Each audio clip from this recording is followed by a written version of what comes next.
Pusong patnubay at gabay ng magulang ang kailangan. Maaaring may masiselang tema, lengguwahe, karahasan, sexual, horror o droga na hindi angkop sa mga bata.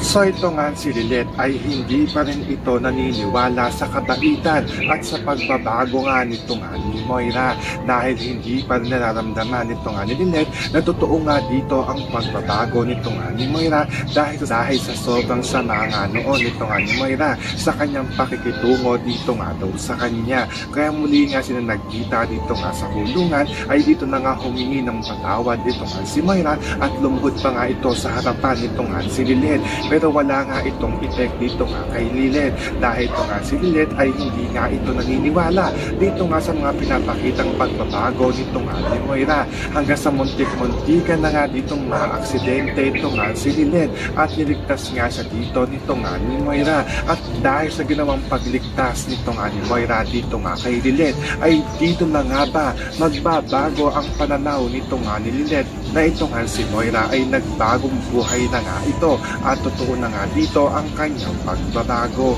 So makakaabangan nga natin dito kung maniniwala na nga ba ng tuluyan ito nga si Lilet na nagbago na nga dito ito nga si Moira at nagpapakabait na nga ito. Yan ang ating mga pangakatutukan at pakakaabangan dito nga lang sa Abot Kamay na Pangarap.